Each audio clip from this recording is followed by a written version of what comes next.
नमस्कार बच्चों, आज हम पढ़ेंगे लल जद्द द्वारा लिखा हुआ पाठ वाक।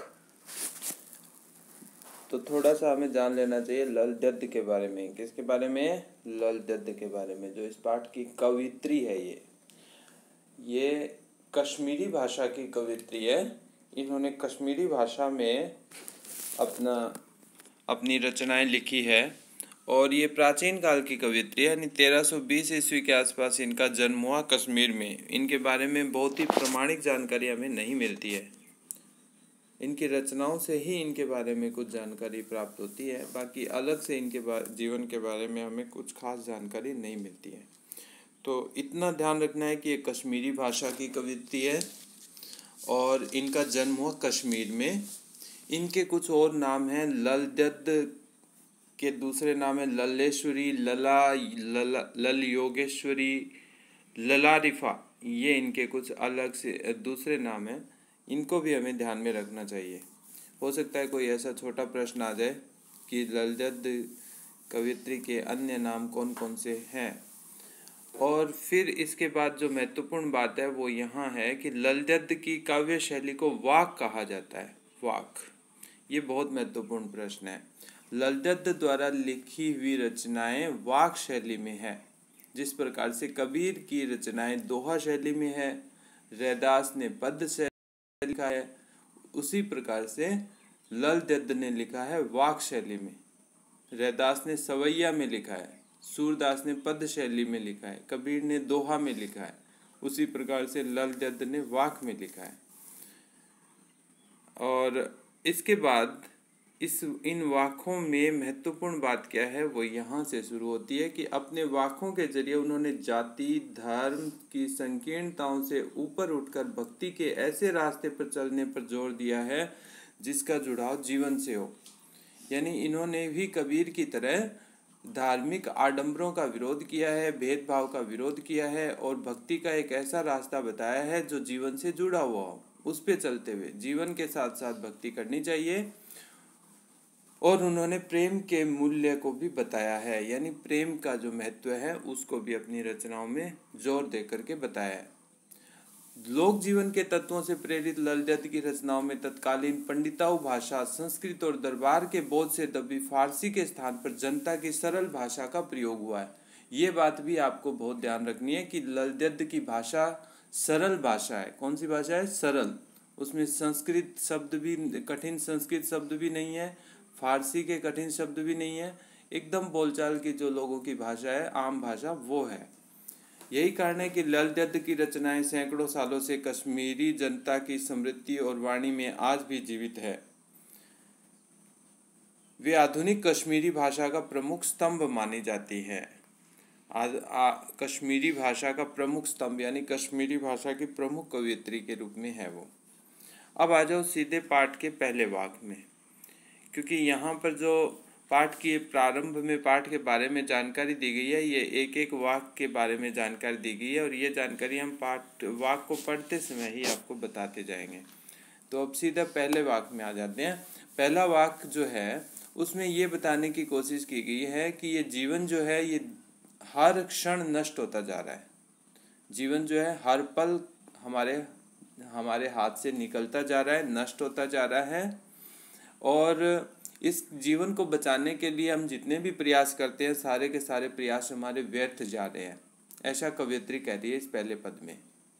और वो ईश्वर से ये कामना करती है कि वो उनको पुकार सुने और उसके जीवन को सफल बनाए, उसको भव सागर से पार उतार दे, यानी इस जीवन रूपी सागर को सफल बना दे।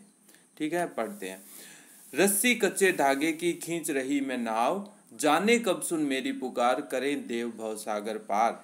पानी टपके कच्चे सकोरे, व्यर्थ प्रयास हो रहे मेरे, जी में उठती रह हुक, घर जाने की चाह है घेरे। कवित्री कह रही है कि कच्चे धागे की रस्सी से मैं नाव खींच रही हूँ। अब यहाँ पर हमें समझना होगा कि नाव क्या है और धागा रस्सी कौन सी चीज है। नाव है ये शरीर और रस्सी है सांसें। और सांसों को कच्चे धागे की रस्सी इसलिए बताया गया है क्योंकि सांसों का भरोसा नहीं है कि कब टूट जाए। जिस तरह कोई कच्ची रस्सी आसानी से टूट जाती है, वैसे ही इंसान, मनुष्य की सांस या किसी भी प्राणी की सांस कब टूट जाए कोई भरोसा नहीं है, एकदम कच्चे धागे की रस्सी के समान है। तो कच्चे धागे की रस्सी से मैं अपने शरीर रूपी नाव को खींच रही हूँ। अब ये नाव चल कहाँ रही है? ये भव सागर में चल रही है। भव सागर यानी जीवन रूपी सागर में चल रही है। तो तीन चीजें हैं बच्चों, एक तो सागर जहाँ पर नाव चल रही है वो है हमारा जीवन, नाव क्या है? हमारा शरीर, और जिस रस्सी से वो नाव बंधी हुई है वो रस्सी कौन सी है? सांस। यानी ये शरीर तब तक चलेगा जब तक सांसें चल रही है, और जिस दिन ये सांस रूपी कच्ची रस्सी टूट जाएगी उस दिन ये नाव डूबने लग जाएगी इस महासमुद्र में, यानी कि जीवन रूपी सागर में।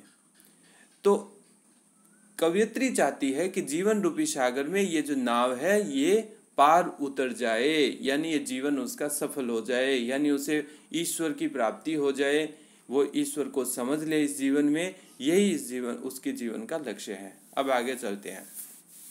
जाने कब मेरी पुकार करें देव भव सागर पार, पता नहीं जाने यानी न जाने कब मेरी पुकार सुन करके देव यानी भगवान ईश्वर मुझे भव सागर से पार लगाएंगे। भव सागर यानी जीवन रूपी सागर, संसार रूपी सागर। वैसे भव का अर्थ होता है संसार और सागर यानी सागर, संसार रूपी सागर। इसमें रूपक अलंकार है भव सागर शब्द में। कौन सा अलंकार है? रूपक अलंकार, यहाँ पर भव सागर। तो इस संसार रूपी सागर में न जाने मेरी नाव को ईश्वर मेरी पुकार सुन करके कब पार लगाएंगे, कब मेरे जीवन को सफल करेंगे। और जीवन की सफलता किस बात में है? ईश्वर को जान लेने में, ईश्वर को प्राप्त कर लेने में, मुक्ति प्राप्त कर लेने में जीवन की सफलता है। पानी टपके कच्चे सकोरे व्यर्थ प्रयास हो रहे मेरे। जिस प्रकार से कच्चा सकोरा होता है, कच्चे मिट्टी का बना हुआ बर्तन होता है, उसमें पानी अगर रखो तो वो धीरे धीरे टपकता रहता है और उस बर्तन में से कम होता रहता है, और एक समय आता है कि वो पानी पूरा का पूरा कच्चे सकोरे के अंदर से निकल जाता है और वो कच्चा सकोरा खाली हो जाता है। उसी प्रकार से यहाँ पर कच्चा सकोरा है, लेखिका जो कवियत्री है वो कह रही है कच्चा सकोरा है उसका शरीर या उसका जीवन, कि ये जो जीवन है ये कच्चे सकोरे के समान है, इसमें से हर दम पानी टपकता रहता है। उसी प्रकार से जीवन का जो समय है वो हर दम हमारे हाथ से निकलता जा रहा है, यानी कि हमारा जीवन निरंतर कम होता जा रहा है। हर पल हमारा जीवन कम होता जा रहा है, मृत्यु की तरफ बढ़ते जा रहे हैं। तो कच्चे सकोरे में से पानी टपक रहा है, और इस पानी को बचाने के लिए जितने प्रयास किए कवित्री ने सब उसके व्यर्थ हो रहे हैं। व्यर्थ प्रयास हो रहे हैं मेरे सारे प्रयास व्यर्थ हो रहे हैं, यानी कि इस जीवन को कोई रोक नहीं सकता। ये जीवन जिस तरह से बीत रहा है बीतता ही जाएगा, इसको बीतने से कोई रोक नहीं सकता। तो जितने प्रयास इस जीवन को बचाने के लिए किए जा रहे हैं वो सब कवित्री कह रही है कि मेरे व्यर्थ हो रहे हैं। जी में उठती रह रहे हुक, मेरे मन में रह रह करके हुक उठती है। हुक का मतलब है इच्छा उठना, तीव्र इच्छा होना। तो मेरे मन में रह रह करके हुक उठ रही है, तीव्र इच्छा हो रही है, और घर जाने की चाह है घेरे, और मुझे घर जाने की चाह घेरे रहती है, इच्छा घेरे रहती है, घर जाना चाहती है कवित्री। अब यहाँ पे घर से क्या तात्पर्य है? आप ये समझिए कि एक आत्मा है और उसका घर है परमात्मा। तो आत्मा जो है वो परमात्मा से मिलना चाहती है, यानी हम सब के अंदर जो जीवन है, जो सांसें चल रही है, जो प्राण है, वो आत्मा है और ये उसी परमात्मा का रूप है। तो आत्मा परमात्मा से मिलना चाहती है। यहाँ पे घर जाने का मतलब है कि परमात्मा की प्राप्ति, मोक्ष की प्राप्ति। तो कवियत्री कह रही है कि रह रह करके मेरे मन में हुक उठ रही है, इच्छा उठ रही है, और मैं अपने घर जाना चाहती हूँ, यानी परमात्मा से मेरी आत्मा मिलना चाहती है। तो ये हुआ पहला वाक।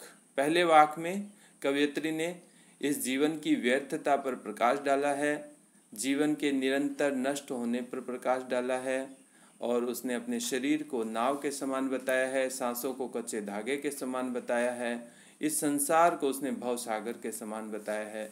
तो इस संसार रूपी भव सागर में तैर रही उसकी शरीर रूपी नाव, जो कि सांसों रूपी कच्चे धागे की रस्सी से बंधी हुई है, उससे वो खींच रही है, और न जाने कब ये नाव जो है ये भव सागर में डूब जाए। इसलिए कवियत्री बार बार ईश्वर से पुकार करती है कि वो इसे पार लगाएं, और उसे पता नहीं है कि कब ईश्वर उसकी नाव को पार लगाएंगे। इसी प्रकार से अब आ जाते हैं हम दूसरे वाक्य में। दूसरा वाक्य बताता है कि जीवन में ज़्यादा अगर हम भोग करेंगे या ज़्यादा सुख सुविधाओं का उपभोग करेंगे, ज़्यादा सुविधाओं का उपयोग करेंगे तो हम अहंकारी हो जाएंगे। और अगर हम संन्यास ग्रहण कर लेंगे यानी जीवन से दूर हो जाएंगे, सब कुछ छोड़ देंगे, तो उससे भी ज़्यादा सुख सुविधाएं पाएंगे, ज़्यादा कुछ सुख सुविधाओं का भोग करेंगे तो कुछ प्राप्त नहीं होगा। और अगर हम सब कुछ छोड़ देंगे तो अहंकारी बन जाएंगे, ये इसका मतलब है। और इसलिए कवियत्री एक बीच का रास्ता बताती है। वो कहती है कि हमें ना तो इस जीवन में ज़्यादा खो जाना है और ना ही इस जीवन से एकदम से दूर जाना है, यानी संभाव रखना है हमारे मन में। तभी ईश्वर को प्राप्त करने की जो सांकल है, जो बंद दरवाजा है वो खुलेगा। चलो इसको पढ़ते हैं। खा खाकर कुछ पाएगा नहीं, न खाकर बनेगा अहंकारी। सम खा तभी होगा समभावी, खुलेगी सांकल बंद द्वार की। खाने का मतलब है जीवन में बहुत ज़्यादा लिप्त हो जाना, बहुत ज़्यादा जीवन में डूब जाना, या बहुत ज़्यादा साधनों का, सुख साधनों का प्रयोग करना। तो खा खाकर कुछ पाएगा नहीं, इस जीवन में जितना ज़्यादा खो जाएंगे तो हमें कुछ भी प्राप्त नहीं होगा। यानी इस जीवन में को इतने इस जीवन का भोग नहीं करना है। हम ज़्यादा भोग करेंगे तो कुछ प्राप्त नहीं होगा। न खाकर बनेगा अहंकारी, और अगर इस जीवन से हम पूरी तरह विरक्त हो जाएंगे, अलग हो जाएंगे, तो अहंकार आ जाएगा हमारे मन में। जैसे आपने देखा है बहुत सारे ऐसे महात्मा, साधु, संत, अपने आप को बताने वाले लोग होते हैं जो कहते हैं कि हमने जीवन की हर चीज़ को छोड़ दिया है, लेकिन वही लोग अहंकार से भरे पड़े हैं। उनको इसी बात का अहंकार है कि उन्होंने जीवन की हर चीज़ को छोड़ दिया है। तो सब कुछ छोड़ देने से अहंकारी भी बन जाएगा इंसान, और सब कुछ पाने की अगर कोशिश करेगा तो कुछ प्राप्त नहीं होगा। इसलिए तीसरी पंक्ति में वो उपाय बताती है। कवियत्री कह रही है सम खा तभी होगा समभावी। हमें सम खाना चाहिए। सम खाना यानी कि ना तो ज़्यादा जीवन में डूबना होगा और ना ही ज़्यादा जीवन से दूर जाना होगा। हमें एक बीच का रास्ता अपनाना पड़ेगा, समभाव रखना पड़ेगा। समभाव का मतलब है कि ना तो दुख में दुखी होना और ना सुख में सुखी होना, वो समभाव होता है। एक ही भाव हमेशा मन में रहना, वो होता है समभाव। और संभावी जब होंगे, खुलेगी सांकल बंद द्वार की, तभी जो बंद दरवाजे की सांकल है वो खुलेगी। यहाँ पे बंद दरवाजा है मुक्ति का रास्ता, मुक्ति का जो मार्ग है, जिस पे अभी तक जो कोई उम्मीद नज़र नहीं आ रही है, जो बंद नज़र आ रहा है, वो मुक्ति का मार्ग तभी खुलेगा जब हम इस जीवन में संभावी हो जाएंगे। यानी कि हम ना तो दुखी रहेंगे और ना ही सुखी रहेंगे, एक ही भाव से हम जीवन जिएंगे, तभी ये मुक्ति के दरवाजे की सांकल खुलेगी, यानी कि मुक्ति का दरवाज़ा खुलेगा और हमें मुक्ति प्राप्त होगी। अब तीसरे वाक्य में आ जाओ। आई सीधी राह से गई न सीधी राह है, सुषुम सेतु पर खड़ी थी बीत गया दिन आहे, जेब टटोली कोड़ी न पाई, माझी को दूं क्या उतराई। इसमें कवियत्री ने ये बताने की कोशिश की गई है कि मैं इस जीवन में आ तो गई, लेकिन अब इस जीवन को सफल बनाना बड़ा मुश्किल हो गया है। और मैंने ध्यान साधना के क्षेत्र में जो भी प्रयास किया, उसमें बहुत ही शुरुआती प्रयास में ही मेरा पूरा जीवन बीत गया। यानी मैं साधना के मार्ग में बहुत आगे तक नहीं जा पाई। और अब जब मृत्यु एकदम निकट है तो मैं देखती हूँ कि मेरे पास पुण्य कर्म का कोई संग्रह नहीं है, पुण्य कर्म मैंने कमाए नहीं है, और अब मैं अपने माझी को भला क्या उतराई दूंगा।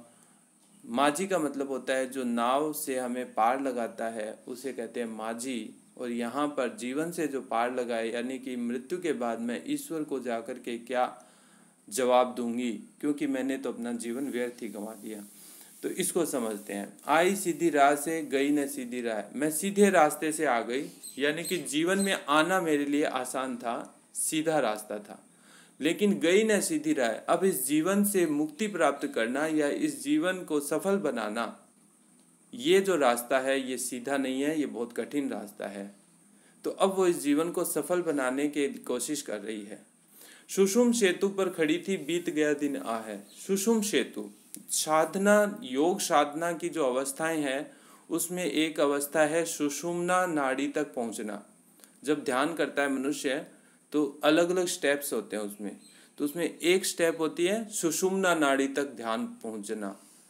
लेकिन सुषुम्ना सेतु तक, सुषुम्ना नाड़ी तक ध्यान की अवस्था पर जब साधक पहुंच जाता है तब भी उससे आगे बहुत कुछ उसके साधना की अवस्थाएं होती है जिनको पार करना होता है, तब जाकर के उसे ईश्वर की अनुभूति होती है आगे जाकर के। तो यहाँ पर कवियत्री कह रही है कि सुषुम सेतु पर खड़ी थी, यानी मैं ध्यान साधना की अवस्था में सुषुम्ना नाड़ी तक ही पहुंच पाई। बीत गया दिन आ है, और मेरा पूरा दिन बीत गया। पूरा दिन बीतने का मतलब मेरा जीवन पूरा बीत गया, यानी साधना की अवस्था में, योग साधना की अवस्था में मैं बहुत आगे तक नहीं जा पाई, सिर्फ सुषुम्ना सेतु, सुषुम्ना नाड़ी तक की ही ध्यान अवस्था में प्राप्त कर पाई, और मेरा पूरा जीवन इसी में निकल गया, इससे आगे मैं नहीं बढ़ पाई। आ गया समझ में? जेब टटोली कोड़ी न पाई। अब जब जीवन बीत चुका है और अब जब कवियत्री कह रही है कि मैं एकदम मृत्यु के समीप हूँ, तो मैं अगर अपनी जेब टटोल के देखती हूँ तो उसमें एक कोड़ी भी नहीं है मेरे पास। यहाँ पर कोड़ी का मतलब है यानी कोई धन नहीं है, यहाँ पर धन का मतलब है पुण्य कर्म, कि जीवन भर में मैंने कोई पुण्य कर्म नहीं कमाए, कोई अच्छा कार्य नहीं किया।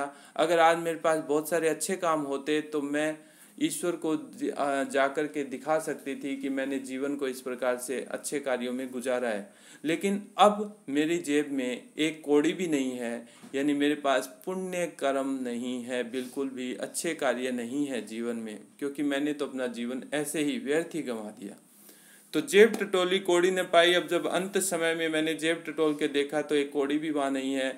माझी को दूं क्या उतराई। अब मैं सोच रही हूँ कि मैं माझी को उतराई में क्या दूंगी। यह माझी जो नाव से आपको पार करवाता है और फिर नाव से उतर के आपको कुछ उसको पारिश्रमिक देना होता है, बदले में कुछ देना होता है। तो यहाँ पर नाव से हमें पार कौन करवा रहा है? ईश्वर करवा रहा है। और ये जीवन रूपी सागर से पार करवाया है उसने। तो अब हम ये सोचते हैं जीवन के अंतिम क्षणों में कि हम ईश्वर को क्या देंगे, बदले में ईश्वर को हम क्या देंगे, ईश्वर को क्या जवाब देंगे। जब तक हमने जीवन में कोई बहुत अच्छे काम नहीं किए होते हैं तो हम यही सोचते हैं कि अब ईश्वर को जा कर के क्या देंगे, या ईश्वर जब पूछेगा तो हम उसको क्या बताएंगे। तो ईश्वर यहाँ पे हमारे लिए माझी है और उतराई के रूप में पुण्य कर्म है जो हमें ईश्वर को देने चाहिए। अब आ जाओ अंतिम वाक में।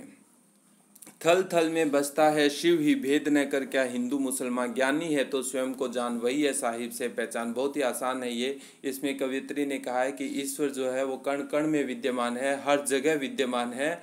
उसमें कोई हिंदू और मुसलमान का भेद हमें नहीं करना चाहिए, ठीक है। और ज्ञानी होने का मतलब है स्वयं को जान लेना, वो सबसे बड़ा ज्ञान है। दूसरों को जानना नहीं, स्वयं को जानना सबसे बड़ा ज्ञान है, क्योंकि हम सब ईश्वर के ही रूप हैं। हम सब में जो आत्मा है वो ईश्वर का ही रूप है। तो अगर हमने अपनी आत्मा को जान लिया मतलब हमने ईश्वर को जान लिया, ज्ञान प्राप्त कर लिया। तो थल थल में बसता है शिव ही। थल थल का मतलब जगह जगह पर, शिव का मतलब ईश्वर। जगह जगह ईश्वर ही निवास करता है, हर जगह ईश्वर रहता है, हर जगह कण कण में भगवान है। भेद न कर क्या हिंदू मुसलमान। हिंदू और मुसलमान में किसी प्रकार का भेद मत करो, यानी धर्म के आधार पे या किसी भी दूसरे आधार पे हमें एक दूसरे में भेदभाव नहीं करना चाहिए। ज्ञानी है तो स्वयं को जान। अगर हम सच्चे ज्ञान प्राप्त करना है तो हमें खुद को जानना होगा, वही है साहिब से पहचान। साहिब यानी ईश्वर से। खुद को जान लेना ही ईश्वर से पहचान करने के समान है, यानी वही ईश्वर से पहचान है। ईश्वर को कोई अलग से नहीं पहचान सकता। अगर हमने खुद को पहचान लिया तो वही ईश्वर को पहचानना है, ठीक है। तो अंतिम इस वाक्य में ये बताने की कोशिश की गई है कि ईश्वर हर जगह व्याप्त है। हिंदू मुसलमान इस प्रकार का किसी को भेदभाव नहीं करना चाहिए। स्वयं को जानना ही ज्ञान की प्राप्ति है, वही ज्ञानी होना है और वही ईश्वर को जानना है। तो इस तरह से ये चौथा वाक्य हो गया। धन्यवाद।